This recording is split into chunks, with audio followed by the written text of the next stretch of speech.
I get asked a lot what the difference between my work is and typical Pentagon long-range strategic planners. And the answer I like to offer is what they typically do is they think about the future of war within the context of war. And what I've spent 15 years doing in this business, and it's taken me almost 14 to figure it out, is I think about the future of war within the context of everything else. So I tend to specialize on the scene between war and peace. The material I'm going to show you is one idea from a book with a lot of ideas. It's the one that takes me around the world right now, interacting with foreign militaries quite a bit. The material was generated in 2 years of work I did for the Secretary of Defense, thinking about a new national grand strategy for the United States. I'm going to present a problem, try to give you an answer. Here's my favorite bonehead concept from the 1990s in the Pentagon, the theory of anti-access, area denial, asymmetrical strategies. Why do we call it that? Because it's got all those A's lined up, I guess.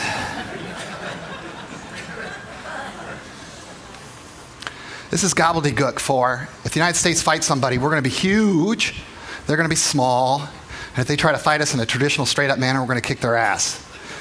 Which is why people don't try to do that anymore. I met the last Air Force general who had actually shot down an enemy plane in combat. He's now a one-star general. That's how distant we are from even meeting an Air Force willing to fly against ours.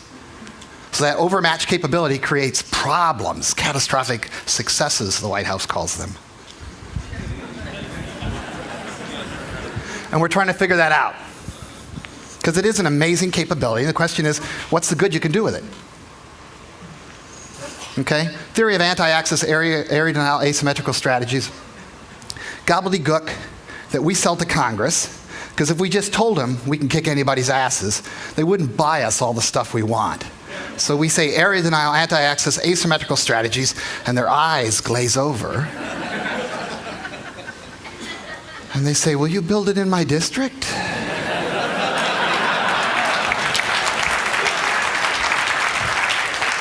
Here's my parody, and it ain't much of one. Let's talk about a battle space. I don't know, Taiwan Straits, 2025. Let's talk about an enemy embedded within that battle space. I don't know, the Million-Man Swim. The United States has to access that battle space instantaneously. They throw up anti-access, area denial, asymmetrical strategies. A banana peel on the tarmac. Trojan horses in our computer networks reveal all our Achilles heels instantly. We say, China, it's yours. Problem with this approach, largely a geographic definition, focus almost exclusively on the start of conflict. We field a first half team in a league that insists on keeping score until the end of the game.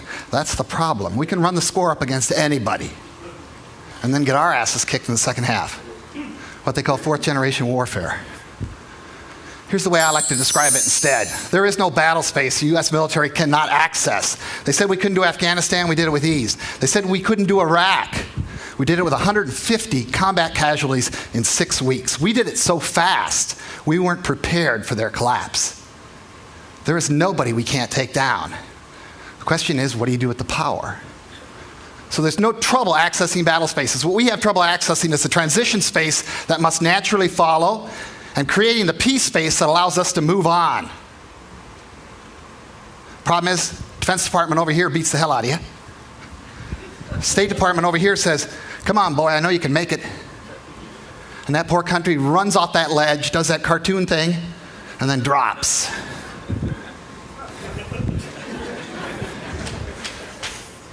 This is not about overwhelming force, but proportional force, about non-lethal technologies. Because if you fire real ammo into a crowd of women and children rioting, you're going to lose friends very quickly. This is not about projecting power, but about staying power, which is about legitimacy with the locals. Who do you access in this transition space? You have to create internal partners. You have to access coalition partners. We asked the Indians for 17,000 peacekeepers. I know their senior leadership. They wanted to give it to us. But they said to us, you know what, in that transition space, you're mostly hat, not enough cattle. We don't think you can pull it off. We're not going to give you our 17,000 peacekeepers for fodder. We asked the Russians for 40,000. They said no. I was in China in August. I said, you should have 50,000 peacekeepers in Iraq. It's your oil, not ours, which is the truth. It's their oil. And the Chinese said to me, Dr. Barnett, you're absolutely right. In a perfect world, we'd have 50,000 there. But it's not a perfect world, and your administration isn't getting us any closer. What we have trouble accessing are outcomes. We lucked out, frankly, on this election. We face different opponents across these three. And it's time to start admitting you can't ask the same 19-year-old to do it all, day in and day out. It's just too damn hard. We have an unparalleled capacity to wage war. We don't do the everything else so well. Frankly, we do it better than anybody, and we still suck at it. We have a brilliant Secretary of War. We don't have a Secretary of everything else. Because if we did, that guy'd be in front of the Senate still testifying over Abu Ghraib. The problem is, he doesn't exist. There is no Secretary of everything else. I think we have an unparalleled capacity to wage war. I call that the Leviathan force. What we need to build is a force for the everything else. I call them the system administrators. What I think this really represents is the lack of an A to Z rule set for the world as a whole for processing politically bankrupt states. We have one for processing economically bankrupt states. It's the IMF Sovereign Bankruptcy Plan. Okay? We argue about it every time we use it. Argentina just went through it, broke a lot of rules. They got out on the far end. We said, fine, don't worry about it. It's transparent, a certain amount of certainty, gives a sense of a non-zero outcome. We don't have one for processing politically bankrupt states that, frankly, everybody wants gone. Like Saddam, like Mugabe, like Kim Jong-il. People who kill in the hundreds of thousands or millions, like the 250,000 dead so far in Sudan. What would an A to Z system look like? I'm going to distinguish between what I call front half and back half. And let's call this red line, I don't know, mission accomplished.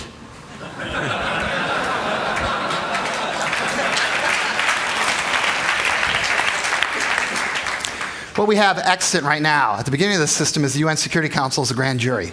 What can they do? They can indict your ass. They can debate it, they can write it on a piece of paper, they can put it in an envelope, mail it to you, and then say in no uncertain terms, please cut that out.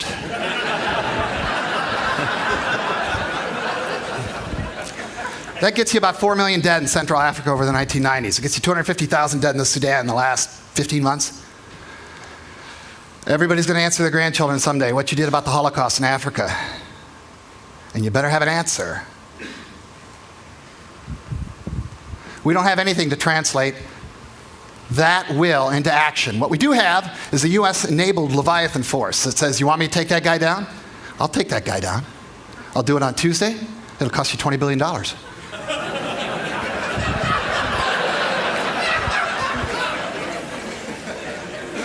But here's the deal. As soon as I can't find anybody else to air out, I leave the scene immediately.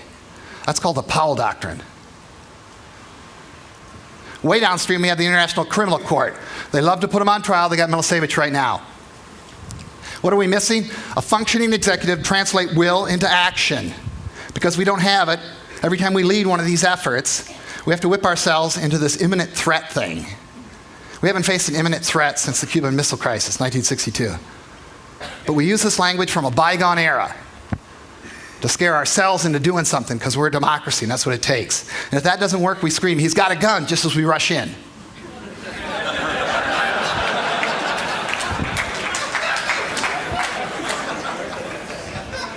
And then we look over the body and we find like an old cigarette lighter and we say, well, Jesus, it was dark. You want to do it, France? France says, no. But I do like to criticize you after the fact. What we need downstream is a great power-enabled, what I call that sysadmin force. We should have had 250,000 troops streaming into Iraq on the heels of that Leviathan sweeping towards Baghdad. What do you get then? No looting, no military disappearing, no arms disappearing, no ammo disappearing, no Muqtada al-Sadr breaking his bones, no insurgency. Talk to anybody who was over there in the first 6 months. We had 6 months to feel the love, to get the job done, and we dicked around for 6 months. And then they turned on us. Why? Because they just got fed up. They saw what we did to Saddam, and they said, you're that powerful, you can resurrect this country, you're America. What we need is an international reconstruction fund. Sebastian Mallaby, Washington Post, great idea, modeled on the IMF. Instead of passing the hat each time, okay? Where are you going to find this guy? G20, that's easy. Check out their agendas since 9/11, all security dominated. They're going to decide up front how the money gets spent, just like in the IMF. You vote according to how much money you put in the kitty. Here's my challenge to the Defense Department. You got to build this force, you got to seed this force, you got to attract coalition partners, create a record of success. You will get this model. You'll tell me it's too hard to do. I'll walk this dog right through that 6-part series on the Balkans. We did it just like that. I'm talking about regularizing it, making it transparent. Would you like Mugabe gone? Would you like Kim Jong-il, who's killed about 2 million people? Would you like him gone? Would you like a better system? This is why it matters to the military. They've been experiencing an identity crisis since the end of the Cold War. I'm going to talk about the difference between reality and desire, which I can do because I'm not inside the Beltway. Talk about the 1990s. Berlin Wall falls. We do Desert Storm. The split starts to emerge between those in the military who see a future they can live with and those who see a future that starts to scare them, like the US submarine community, which watches the Soviet Navy disappear overnight.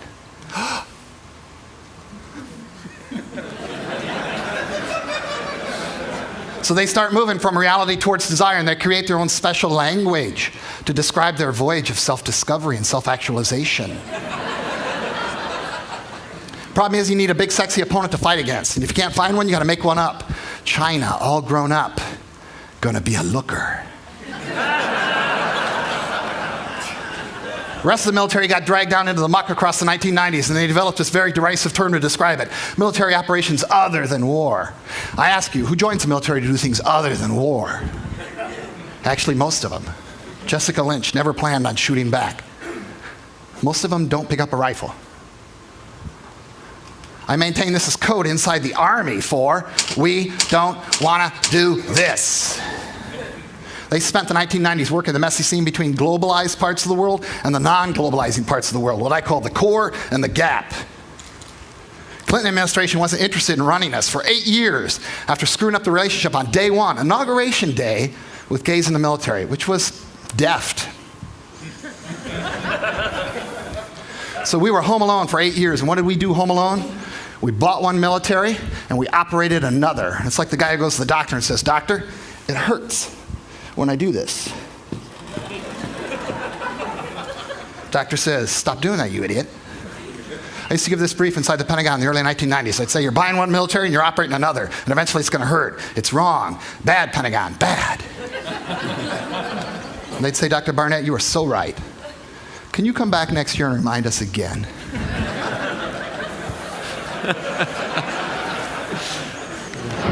Some people say 9/11 heals the rift, jerks the long-term transformation gurus out of their 30,000-foot view of history, drags them down into the muck and says, "You want a networked opponent? I got one. He's everywhere. Go find him." And it elevates MUTWA, how we pronounce that acronym, from crap to grand strategy, because that's how you're going to shrink that gap. Some people put these two things together, and they call it empire, which I think is a boneheaded concept. Empire is about the enforcement of not just minimal rule sets, what you cannot do, but maximal rule sets, what you must do. Not our system of governance, never how we've sought to interact with the outside world. I prefer that phrase, system administration. We enforce the minimal rule sets for maintaining connectivity to the global economy, certain bad things you cannot do. How this impacts the way we think about the future of war. This is a concept which gets me vilified throughout the Pentagon, makes me very popular as well. Everybody's got an opinion. Going back to the beginning of our country, historically, defense has meant protection of the homeland. Security has meant everything else. Written into our Constitution, 2 different forces, 2 different functions. Raise an army when you need it, maintain a navy for day-to-day connectivity. A Department of War, a Department of everything else. A big stick, a baton stick. Can of whoop ass? The networking force. 1947, we merged these 2 things together in the Defense Department. Our long-term rationale becomes we're involved in a hair-trigger standoff with the Soviets. To attack America is to risk blowing up the world. We connected national security to international security with about a 7-minute time delay. That's not our problem now. They can kill 3 million in Chicago tomorrow, and we don't go to the mattresses with nukes. That's the scary part. The question is, how do we reconnect American national security with global security to make the world a lot more comfortable and to embed and contextualize our employment of force around the planet? What's happened since is that bifurcation I described. We talked about this going all the way back to the end of the Cold War. Let's have a Department of War and a Department of something else. Some people say, hell, 9/11 did it for you. Now we got a home game and a away game. Department of Homeland Security is a strategic feel-good measure. It's going to be the Department of Agriculture for the 21st century. TSA, thousands standing around.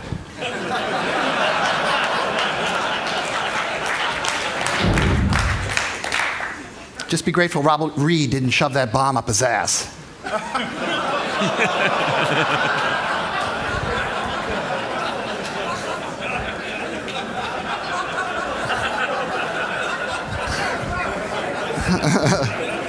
Because we'd all be gay then.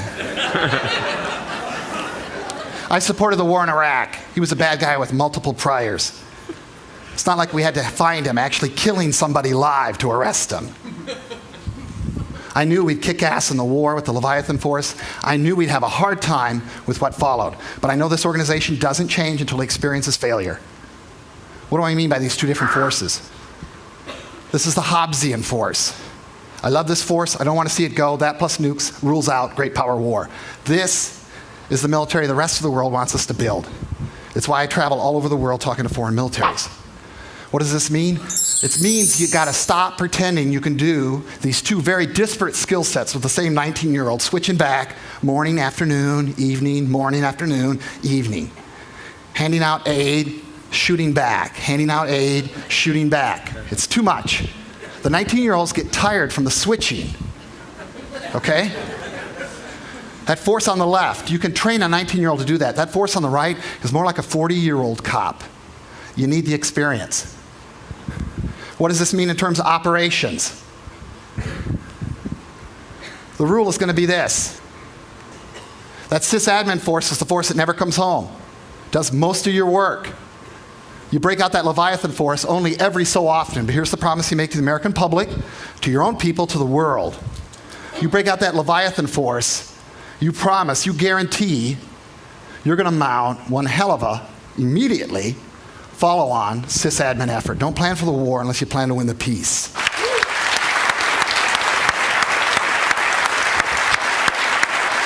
Other differences. Leviathan, traditional partners, they all look like the Brits in their former colonies. Including us, I would remind you. The rest, wider array of partners. International organizations, non-governmental organizations, private voluntary organizations, contractors. You're not going to get away from that. Leviathan force, it's all about joint operations between the military services. We're done with that. What we need to do is interagency operations, which frankly Condi Rice was in charge of. And I'm amazed nobody asked her that question when she was confirmed.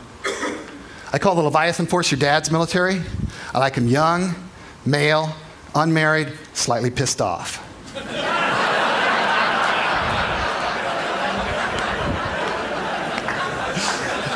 I call the sysadmin force your mom's military. It's everything the man's military hates.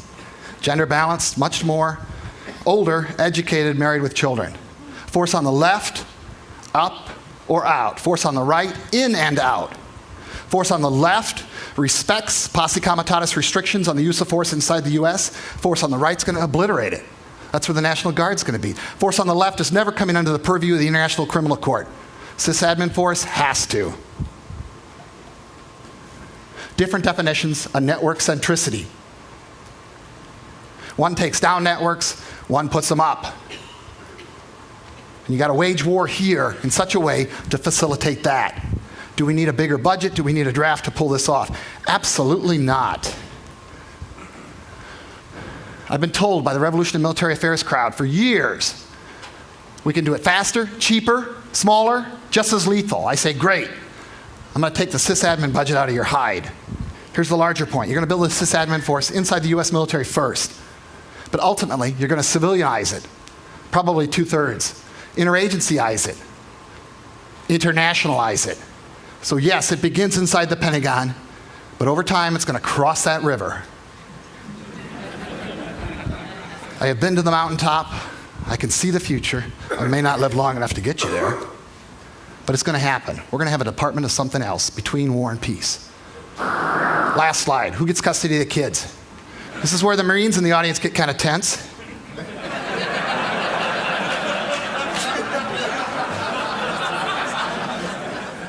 And this is when they think about beating the crap out of me after the talk. Read Max Boot. This is the history of the Marines. Small wars, small arms.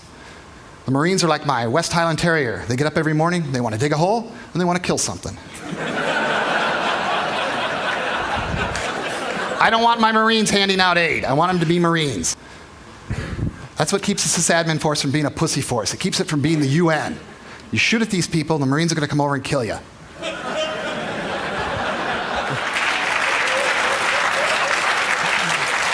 Department of Navy, strategic subs go this way. Surface combatants go over there, and the news is they may actually be that small. I call it the smart dust Navy. I tell young officers you may command 500 ships in your career. Bad news is they may not have anybody on them. Carriers go both ways because they're a swing asset. You'll see the pattern. Airborne, just like carriers. Armor goes this way. Here's the dirty secret of the Air Force. You can win by bombing. But you need lots of these guys on the ground to win the peace. Shinseki was right with the argument. Air Force, strategic airlift goes both ways. Bombers, fighters go over here. Special Operations Command down at Tampa. Trigger pullers go this way. Civil Affairs, that bastard child, comes over here. Return to the Army. The point about the trigger pullers and Special Operations Command, no off-season, these guys are always active.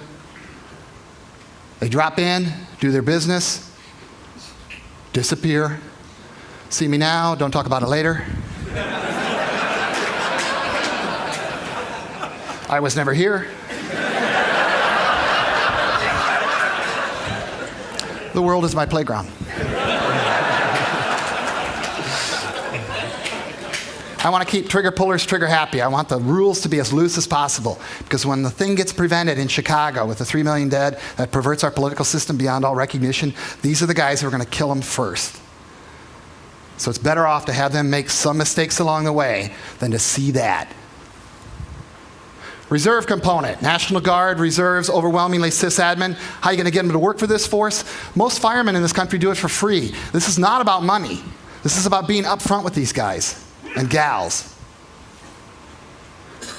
Last point, intelligence community. The muscle and the defense agencies go this way. What should be the CIA, open, analytical, open source, should come over here. The information you need to do this is not secret. It's not secret. Read that great piece in the New Yorker about how our echo boomers, 19 to 25, over in Iraq, taught each other how to do sysadmin work over the internet in chat rooms. They said Al-Qaeda could be listening. They said, well, Jesus, they already know this stuff.